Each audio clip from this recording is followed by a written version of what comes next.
This is the team that is going to redeem South Africa in this week's game against Australia in the second test of the Rugby Championship. Now, folks, South Africa are coming back off of an absolute battering by Australia, losing 22-38 in the first test match.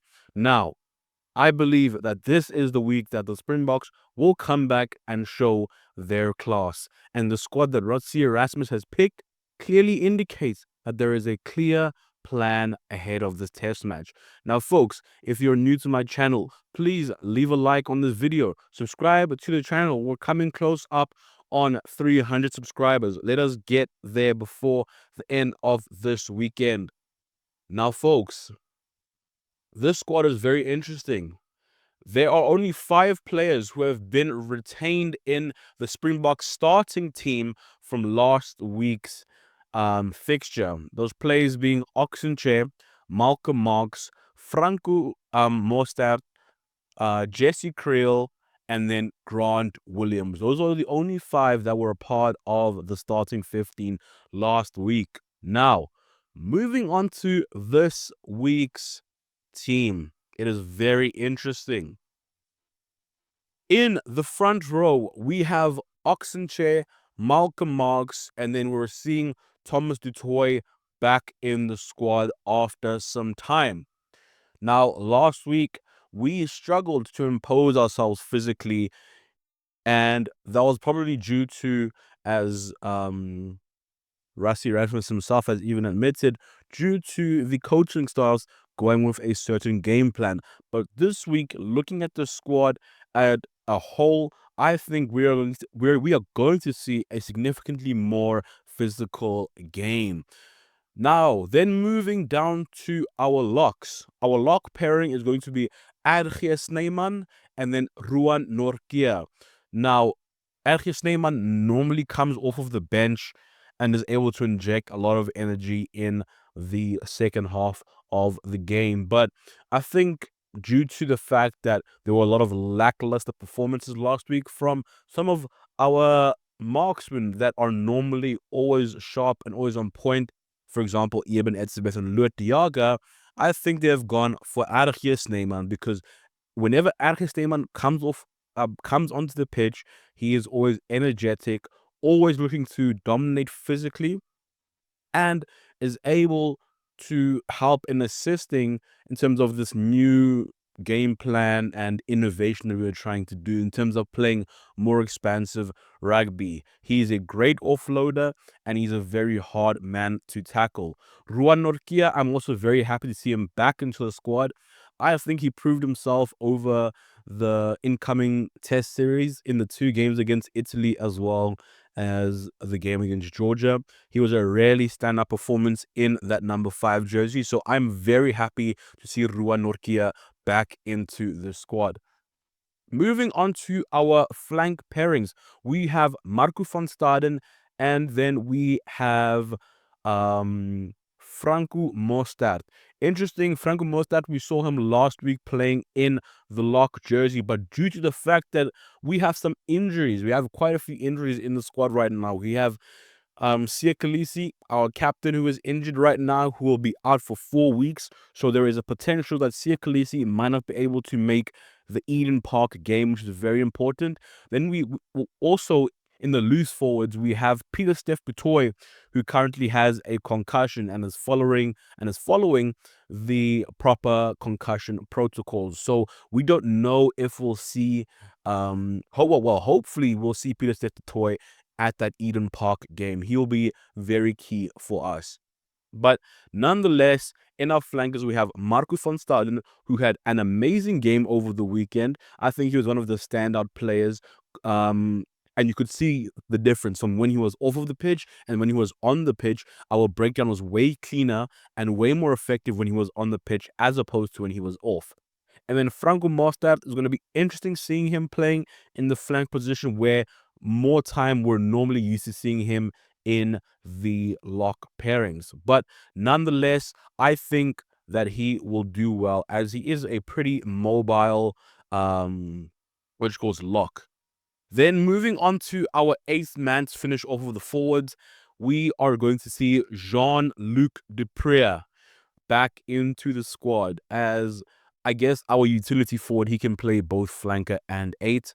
Also, again, because Sia is injured. So Jean-Luc Deprez is going to be very interesting to see how he is able to impose himself in this squad.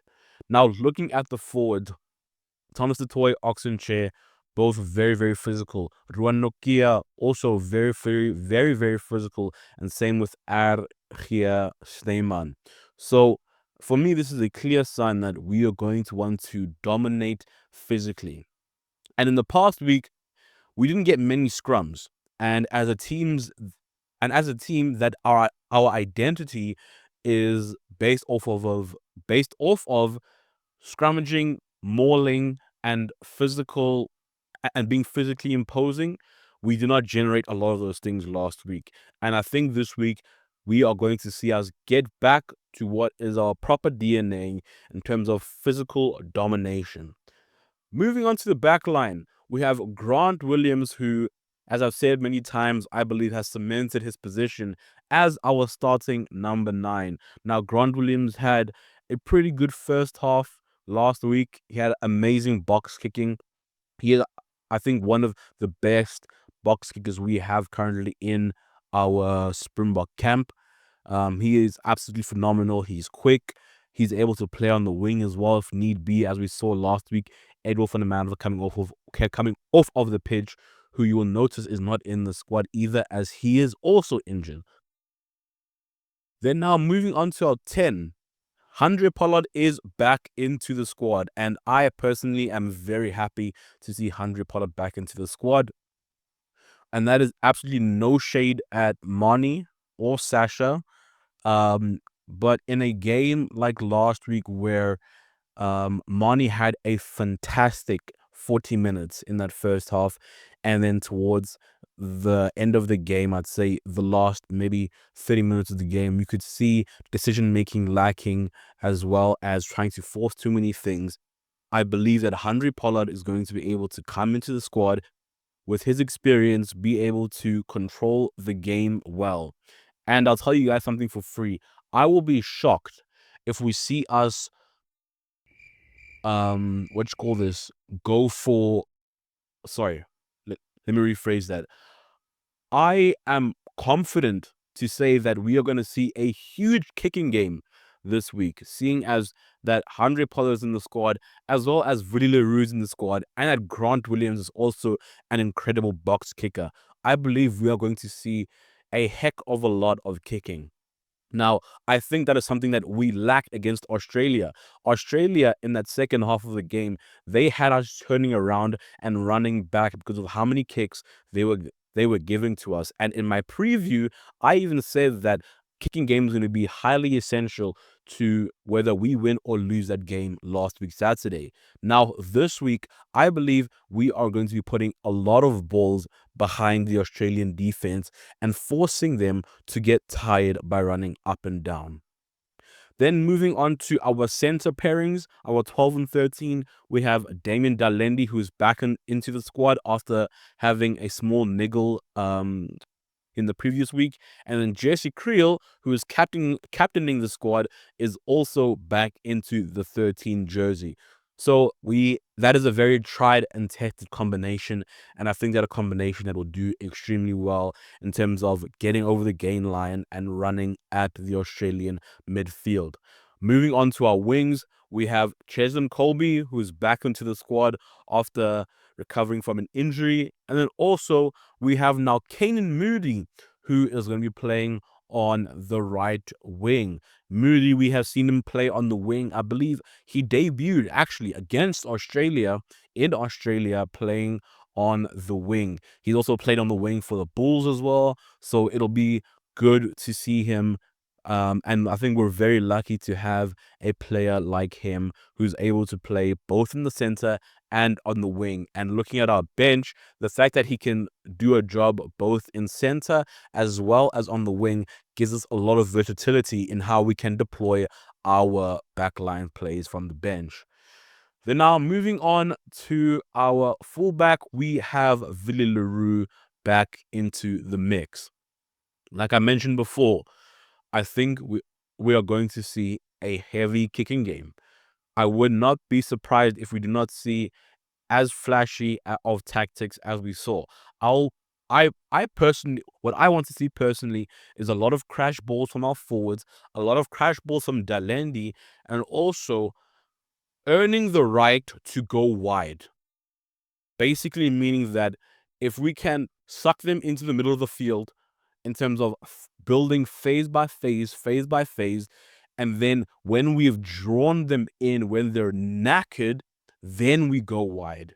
Not forcing skip passes and all sorts to go wide when we haven't earned the right to go wide. So I'm actually happy to see Willie Leroux in the squad. Moving on to our bomb squad, we have decided to go back to the good old 6-2 split. I personally would have loved to see a 7-1 split, but I think due to the fact that we're kind of thin right now regarding the squad, because Kurtley Arendse is injured, Edel van der Merwe is injured. I think that 6-2 split is a very, very smart choice from the coaching staff. So now, Martinus van der Merwe is going to be our replacement hooker, and I'm very happy to see him as our replacement hooker. I don't think Bongi Bonambi has been on his best at all. I think he's been significantly under par. Then we have Bowen Fenta, who will be coming on most likely for, well, definitely for Oxenchair. And then we have Wilco Low, who will be coming on for Thomas du Toit. Eben Etzebeth, who will be coming on for most likely Angel Sneeman. Same thing with Luat Diaga, will be coming on most likely for Ruan Norkia. Then Kwagga Smith is our utility forward who is able to cover 6, 7, or 8. So, but I think most likely he will come onto the field for Franco Mostert or Marco van Staden. Then moving on to our backline bench players, we have Kobus Reinach and then also Sasha Feinberg and Gomez Zulu. That is some squad, folks. We have clearly gone for experience over youth here.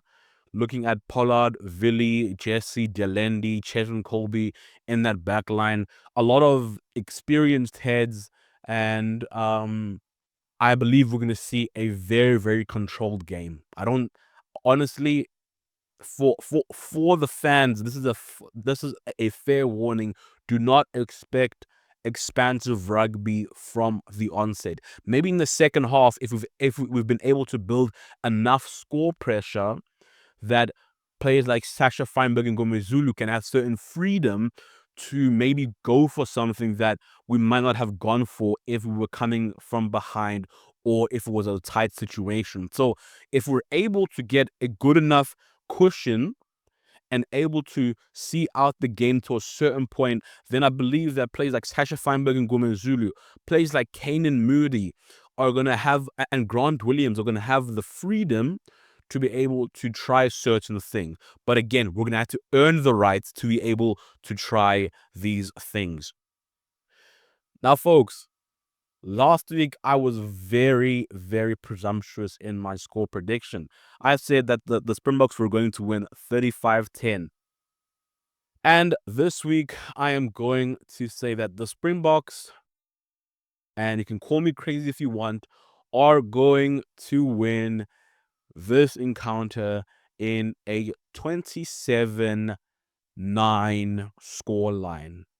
I don't see Australia scoring tries this week. I think they'll get many penalties just because of the nature of rugby and the game and discipline. But I see us, the Springboks, kicking a lot for poles, mauling a lot, and then from there, taking opportunities where we can to try and score expansive tries. And I see us being a lot more defensively sound.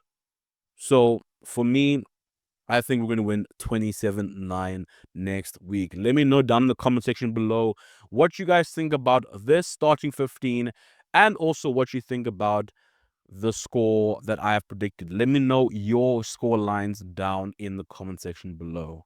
Now, I have a message for Springbok fans. Ladies and gentlemen, over the weekend, we were battered. We were bruised. But this week it changes. This is the week that the Springboks bring back dignity to the jersey. Now remember, we are the 4-time World Cup winning champions. No other team has ever done that before. And just because we lost the game against Australia does not mean that we are not a class outfit. The Springbok jersey was never founded off of comfort. Rather, it was forged in the fires of adversity. It was crafted in the iron grip of a nation that has suffered long, and that the hope that the nation has in terms of joy and happiness has been many times been found in the Springbok jersey. Let us not forget who we are. Whenever the Springboks carry the ball on that field, they don't just carry the jersey, they carry the nation, the hope of a nation. Let us not forget that, ladies and gentlemen. So I urge you, on Saturday, you wear that Springbok jersey with pride. You light the braais with pride, knowing that the boys are going to deliver on Saturday. Back the box all the way, folks. Now, subscribe to the channel, and I will see you guys when we are going to react to the game and showing that we won this game. I'll see you guys soon.